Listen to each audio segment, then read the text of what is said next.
आपको लगे कि आपका जीवन बड़ा कष्टमय है, बहुत तकलीफ का जीवन है, तब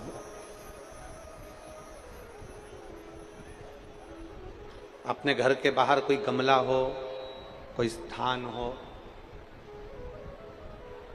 कोई पेड़ वृक्ष हो, उसकी मिट्टी को शिवलिंग के रूप में निर्मित करो। शिव जी की 5 बेटियां, आप भी हमारे साथ बोलेंगे, जया, विषहरा, श्यामली बारी, दौतली, देव। शंकर जी की 5 बेटियों का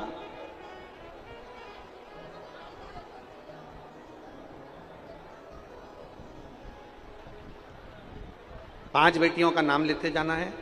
वृक्ष के नीचे या किसी गमले की मिट्टी को, यदि कहीं पार्थिव शिवलिंग का निर्माण अगर आप कर रहे हैं तो घर में भी पार्थिव लिंग बनाकर या पेड़ के नीचे या गमले में शिवलिंग बनाकर 5 बेलपत्र शिव जी की 5 लड़कियों का नाम लेकर वापिस बोलेंगे, जितने लोग सब बैठे हैं, जया, विषहरा, श्यामली बारी, दौतली, देव। शंकर जी की 5 लड़कियों का नाम लेकर एक एक बेलपत्र शिव जी को समर्पित करना। और शंकर भगवान को समर्पित करने के बाद दोनों हाथ में 2 लोटा जल लेना। जैसे कावड़ का जल चढ़ता है ना, कावड़ का जल कैसे चढ़ाते हैं? दोनों हाथ में पात्र लेकर एक साथ धार लगाते, बस वैसा ही। आपको लग रहा है कि मेरी जिंदगी बहुत कष्ट में चल रही है, पूरा पूरा दुख भगवान ने मेरे ऊपर ही दे दिया, बहुत पूरी जिंदगी का पूरा कष्ट मुझे दे दिया, पूरा कष्ट आपको लग रहा है?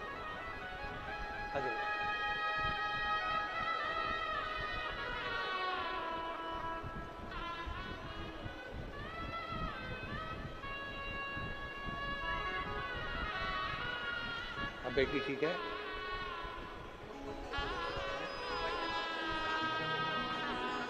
एक उसको भी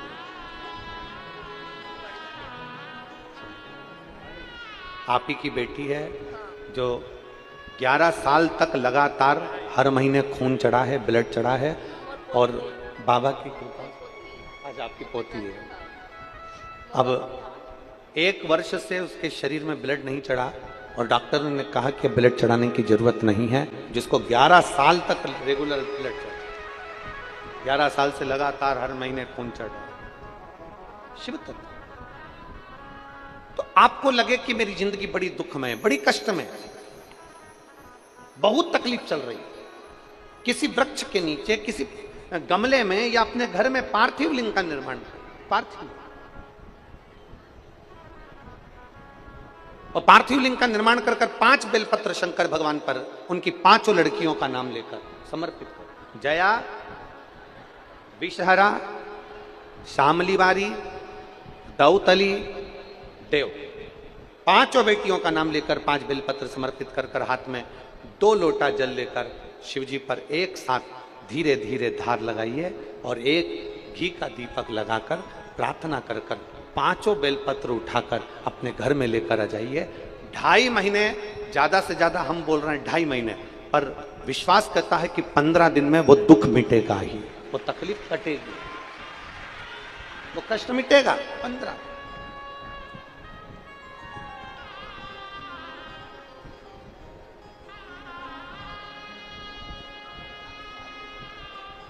केवल शिव की आराधना करना। हम और आप कितने विचारों में पड़े हुए हैं। हम लोग विचार करते हैं मुझे ये परेशानी है, मुझे ये परेशानी है, मुझे ये परेशानी है। याद रखना, जिंदगी में ऐसा कोई संसार में मृत्यु लोक में पैदा नहीं हुआ जिसके मस्तक पर टेंशन नहीं हुआ।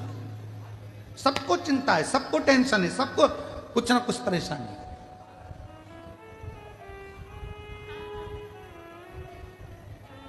पर क्या करें, किसको करें?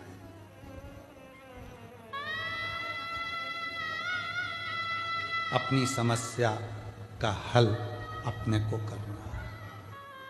हमने पहले भी एक बात कही थी, आज फिर कह रहे हैं। इधर एक माता जी बैठी हैं, उनको बहुत तेज छींक आ रही है। मैं इधर वाले भैया जी से कहूं कि छींक दो, तो उनकी छींक इधर वाला छींक सकता है क्या? बोलो, जम के बोलो जरा। चलो ठीक है। इधर एक दादाजी बैठे हैं, मैं उनको खांसी आ रही बहुत तेज, और मैं उनसे कहता हूं तुम मत खांसना, पड़ोसन खांसेगी। खांसने से काम चल जाएगा क्या? जम के बोलो नहीं। अपनी बटन अपने को खुद लगाना है, अपनी खांसी अपने को खुद खांसना है, अपनी छींक अपने को खुद छींकना है, अपने को पांव हाथ में खुजाल चली तो अपने को खुजालना है। अर्थात अपने पेट में दर्द हुआ तो दवाई भी अपने को खाना है। तो अपनी जिंदगी में अगर दुख आया है तो एक लोटा जल चढ़ाकर उस दुख को भी अपने को ही काटना है, कोई दूसरा नहीं काटेगा। संसार में कोई पैदा नहीं हुआ जो तुम्हारे दुख को काट दे। याद रखना, कहीं का महाराज तुमसे कह दे कि मेरे पास आकर बैठो मैं तुम्हारा दुख काट दूंगा, समझ लेना पक्का बेवकूफ बना रहा है, 1,00,000 2,00,000 लेके चले जाएगा। सब बेवकूफ बना रहा है। कोई किसी का दुख नहीं काट सकता। संसार में कोई पैदा नहीं हुआ कि किसी का दुख काट दे।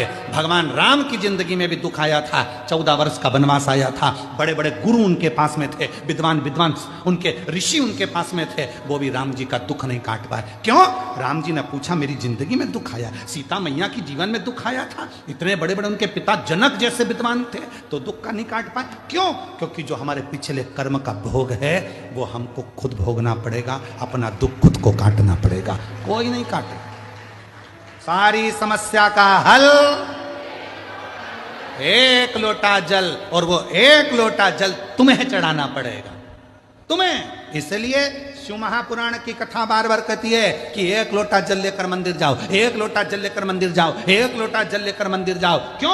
क्योंकि तुम खुद चलकर जाओगे, उसके दरवाजे पर तुम्हारा अपना दुख है वो स्वयं काटेगा। बेटे का वो खुद काटेगा, बेटी का वो खुद काटेगा। अब मालूम पड़े तो तुम सोचो कि मेरी बेटी के लिए मैं कुछ कर दूं गुरुजी, मेरे बेटे के लिए मैं कुछ कर दूं गुरुजी। जिसके कर्म का जिसको भोगना, और अगर किसी के करने से हो सकता है तो करके देखो।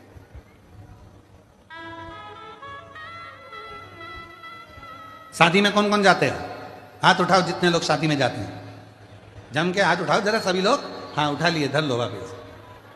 शादी में खाना खाते हो, भोजन करते हो, हाथ तो उठाओ। हाँ ठीक है।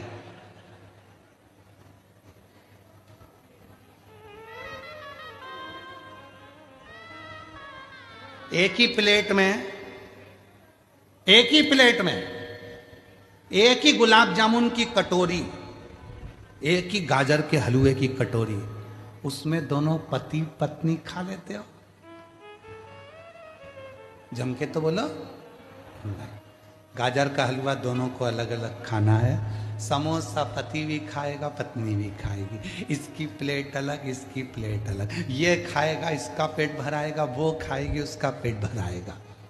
तो मंदिर भी सबको जाना चाहिए। पर कई लोग विचार में रहे, गुरुजी जब दान करने का नंबर आता है, कहीं 150 रुपए चढ़ाना होते हैं, तो माताएं सिर पे पल्लू लेके पति को टच कर लेती है। टच। हमने पूछा इससे क्या होगा? 50-50। तो हमने कहा ठीक है। अब मिल कहीं की शादी में, और जो शादी में मिली उसके हाथ में प्लेट थी पति के हाथ में, हमने उसकी पत्नी से कहा टच कर ले, वो खाएगा तुझे मिल जाएगा। समोसा वो खाएगा मिलेगा तुझे, गाजर का हलवा वो खाएगा मिलेगा तुझे। अपनी आइसक्रीम अपने को साफ करना है, अपना दुख अपने को मिटाना है, दूसरे की सामर्थ्यता नहीं। ये तुम लोग जो ढोंग प्रपंच में फंस जाते हो, आडंबर में फंस जाते हो, कहीं का आकर कह देता मेरे पास आकर बैठो मैं तुम्हारी पूरी जिंदगी संवार दूंगा, मैं तुम्हारा दुख मिटा दूंगा। उसका बापड़े का तो खुद नहीं मिट रही है जो तुम्हारा मिटाने चला। और किसी के पास जाओ और वो कह दे तुम्हारा दुख मैं मिटाऊंगा, तो उसको कह के आ जाना एक लोटा जल चढ़ा ले, तेरा खुद मिट जाएगा। सारी समस्या का हल एक लोटा कौन? किसके यहां आता है? जरा सा कर्जा हो जाए ना और तुम अपने रिश्तेदार से मात्र 5 लाख रुपए मांग कर बताओ, मात्र 5 लाख। 5 भी जाने दो, चलो 3 लाख की लेकर बताओ। बहुत तकलीफ में हूं जी। सब दूर खबर हो गई कि श्रीमान कर्जे में डूब चुका है, कर्जे में डूब गया, पूरे मार्केट में बात फैल गई, पूरा डूब गया, दुकान भी डूब गई, व्यापार डूब गया, सारा कर्जा कर्जा कर्जा कर्जा कर्जा कर्जा हो गया, सब डूब गया। और उस बीच में तुम रिश्तेदार के पास जाओ कि मुझे 5 लाख की, 2 लाख की, 3 लाख की जरूरत है। रिश्तेदारों को मालूम पड़ गया कि ये कर्जे में है, बहुत डूब चुका है, कुछ नहीं बचा।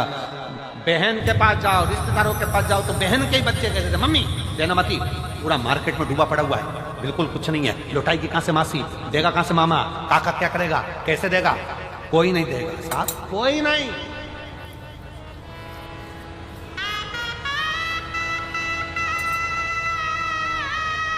मैं चुका दूंगी, मैं दे दूंगी, तो मुझे दे दो ना थोड़ा सा, अभी जरूरत है, बेटा पढ़ाई कर रहा है, बेटी का फीस जमा करना है, थोड़ा सा दे दो ना, मैं दे दूँ।